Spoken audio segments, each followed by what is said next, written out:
At 2,000 kilometers long, the Columbia River is one of North America's most important rivers. This continent-defining river flows through 2 countries, 1 province, 2 states, and the amount of electricity generated over its length is enough to power more than a third of the homes in the United States. It's a natural marvel, and also a marvel of engineering, but it all starts here, at the source of the Columbia River.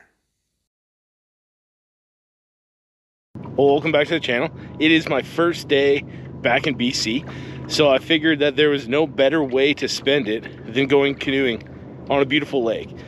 My time in Saskatchewan and in Alberta led me canoeing on a lot of very gross looking algae filled lakes, and there's nothing better than the crystal clear waters of BC. So I am out here at Columbia Lake, famously the source of the Columbia River. The lake itself is not technically the source. The source is a little marshy stream at the end of the lake, and I'm gonna go look for it. I do not know if I can get how close I can get to it. I have hiked to it before, but I have never canoed there. So we're gonna canoe in that general direction and see how far we can get. So with that being said, let's go canoeing on Columbia Lake. Columbia Lake is often attributed as the source of the Columbia River, but that's not true. This lake, and therefore the Columbia River, has a distinct starting point. And this starting point is a place that I hold near to my heart. 3 years ago, when I started my van lifing journeys, I undertook my biggest canoe trip ever, a 130-kilometer solo trip on Revelstoke Lake. Revelstoke Lake being a huge hydroelectric reservoir on the Columbia River, one that marks the spot where the Columbia River turns from a north-flowing river into a south-flowing one.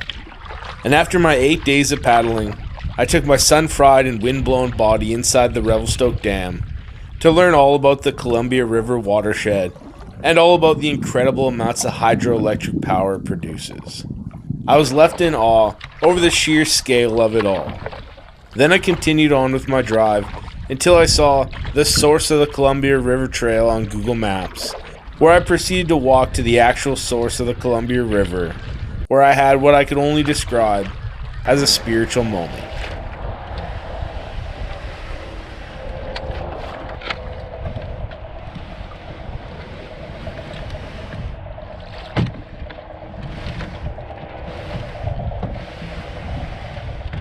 Okay, I have paddled and now pushed my way to the spot that looked like it was going to be the opening on the map to the source of the Columbia River.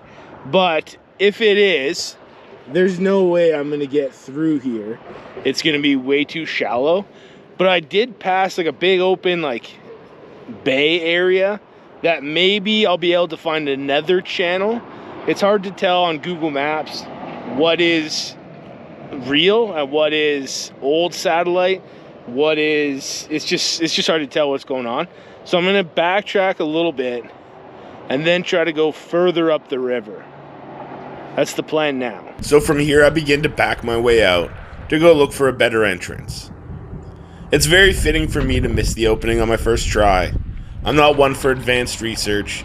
I'm definitely a more figure out as I go guy. But with a lot of things in life, if it's too easy to get inside, maybe you don't really want to be in there anyways. Okay, this is slightly more promising. I think we might have a bit of a channel over there, and maybe even right there. I am not very optimistic at this point in time though. So we're gonna go down there, see what happens. And fingers crossed we get somewhere good. Otherwise, it's a bit of a bust of a paddle, but any paddle on a good, beautiful day in BC ain't bad, but I would like to actually get somewhere. So let's try that channel there. So with all that optimism in tow, I head further up the channel. And as the big lake narrows down, shallows up, it's starting to become pretty clear I'm in the right spot, and it feels good. As I mentioned earlier, the source of the Columbia River is a special place to me, and as I start to climb towards it, you can start to see why. Although beautiful, the stream slowly starts to lose the grandness of Columbia Lake and the Columbia River as a whole. One of the most important waterways in North America all starts from this little stream. Sometimes the water isn't even deep enough to float a canoe, and at times it feels like you can touch both sides at the same time. This place just has a way of reminding me that even something that can start this small can end up being so big. It reminds me of the power of water, the power of going with the flow, and the power of just starting. You would never guess the power and potential of the Columbia River by looking at it here, but ultimately, the Columbia River would be nothing if it didn't start here. So that's pretty wild. I've been crawling up this stream for quite a while, and I just seen a spawning salmon in here. You can tell because he's bright red. Let's get a little closer. I don't know if you'll be able to see him, but right in there, you might be able to see the red of the salmon tucked into the weeds there.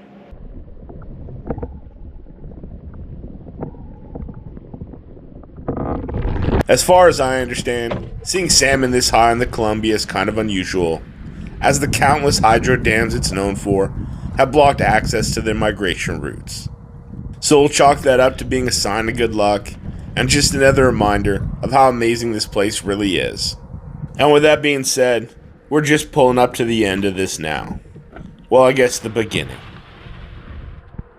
Well, that's pretty wild. We're officially at the source of the Columbia River now.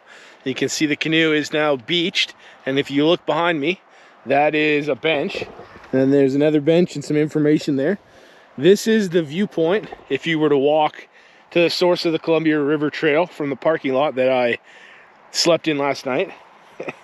You can hike here, and I've been here a couple times, but it was pretty cool paddling up here. It wasn't the most easy paddle. It was very shallow, and the current was kind of a pain. Well, with that being said, this is a pretty cool spot. Water just flows out of here, just bubbles out of the ground. Super humble beginnings, and then it flows down out there into Columbia Lake where we just came, and then it joins the Columbia River and goes through all sorts of dams and powers all sorts of homes, and some 2,000 kilometers away it'll join the Pacific Ocean at Astoria, Oregon. But it all starts here in Canal Flats, British Columbia. With that being said, I'm gonna have a little celebration here, and then we're gonna head back to shore. And we're going to leave it at that, at the source of the Columbia River, where we appreciate the fact that you never know what the ending will be when you're at the beginning. And you won't believe what can start with a trickle. Stay humble.